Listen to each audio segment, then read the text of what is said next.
Everyone, तो आज का टॉपिक स्टार्ट करते हैं हम मेमोरी एलोकेशन टॉपिक से।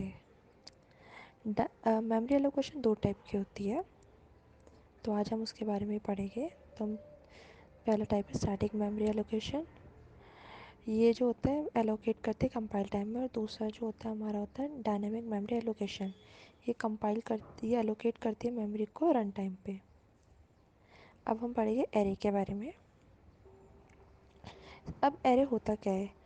An array is a collection of items stored at continuous memory locations. अब जैसे हमारे पास एग्जांपल दे रखा है, तब हम इस एग्जांपल से देखते हैं। अब यहाँ पे हमारे दे रखा है 40, 55, 63, 17, 22, 68, 89, 97, 89। तो अब हम क्या करेंगे? अब जैसे हम यहाँ से स्टार्ट करेंगे कि इंडेक्सिंग हम ज़ीरो से स्टार्ट करते हैं, तो यहाँ पे इंडेक्सिंग ज़ीरो से स्टार्ट हुई और लास्ट कहाँ तक है कैलकुलेट करने में 8 तक। तो फर्स्ट इंडेक्स हमारा 0 और जो लास्ट इंडेक्स होगा वो होगा 8। अब हम वैसे अगर काउंट करना चाहें, जैसे कि काउंट करते 1 2 3 4 5 6 7 8 9, और 9 नंबर्स है तो कितना एरे का लेंथ हो गया 9। तो 9 जगह हमने डाला है उसे, तो हो गया एरे का 9। अब हम इसके बाद हम पढ़ने जा रहे हैं allocating memory to the variable during execution of the program or at runtime is known as dynamic memory allocation in C।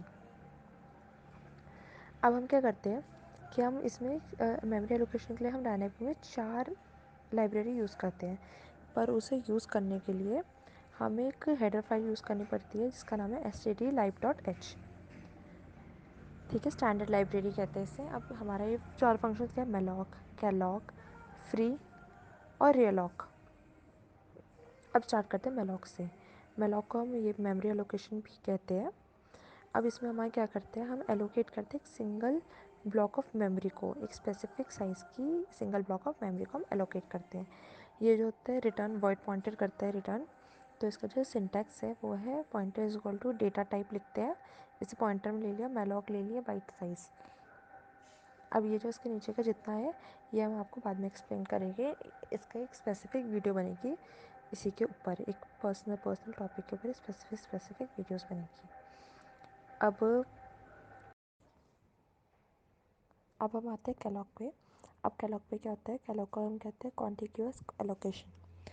अब इसमें क्या होता है कि हम specific number of block of memory की एक डायनेमिक मेमोरी एलोकेट करते हैं, जो होता है the calloc function is use to allocate multiple blocks of memory. ये मेलॉक के ही जैसा ही होता है, ये 2 आर्ग्यूमेंट्स लेता है।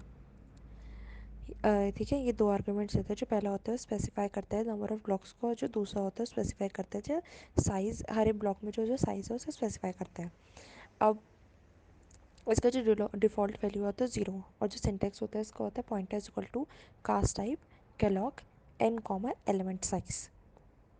अब इसका भी सेम हमारा जो नीचे जितना भी है ये सारा एक स्पेसिफिक वीडियो में आपको बता दिया जाएगा। अब जो थर्ड फंक्शन हमारा होता है वो फ्री मेथड होता है। तो इसमें क्या होता है, हम क्या कहते हैं dynamically allocation is not automatically. ठीक है, अब क्या कहते हैं अगर जब ये फिनिश हो जाता है, जब आपका फिनिश हो जाता है आपको इसे भेज देना होता है कि हम रिसाइकल कर सकें, यूज़ कर सकें। जो फ्री फंक्शन यूज़ किया जाता है मेमोरी स्पेस को एलोकेट करने के लिए, जो मेमोरी रिलीज होती है फ्री से वो अवेलेबल हो जाती है हीप अगेन में, एंड हम उसे फिर दोबारा अलग अलग पर्पसेस के लिए यूज़ कर सकते हैं। इसके बारे में इतना ही है। अब इसका जो है सिंटेक्स है वो है फ्री, और उसके आगे पॉइंटर, कुछ भी पॉइंटर का जो नाम है वो लिख दो। इसके आगे इसके अलावा कुछ भी नहीं है। इसका भी जो एक कोड आपको करवा दिया जाएगा। अब हम नेक्स्ट पे आते हैं। जो फोर्थ आपका आता है वो होता है रीअलोक। रीअलोक जो होता है उसे कहते हैं री एलोकेशन। इसमें हम जो साइज़ होता है वो चेंज कर सकते हैं। जो मेलॉक और एलोक ने जो साइज़ लिया होता है और वो उसके लिए सफिशेंट नहीं होता, तो हम रीअलोक फंक्शन को यूज़ करते हैं। If you want to increase or decrease the memory allocated by malloc or calloc, the function malloc is used to change the size of the memory block। ठीक है, ये ऑल्टर कर देता है बिना पुराने डेटा को ख़राब किए या लूज़ करवाए। अब इसका जो हमारा सिंटैक्स है वो है pointer is equal to int pointer realloc pointer comma रीव न्यू साइज। अब इसमें हम न्यू साइज देते हैं जिसकी वजह से हमारा बन जाता है। और ऑन फेलियर रिलॉग रिटर्न्स रिटर्न नल, एक नल रिटर्न कर देता है अगर ये फेल हो जाता है।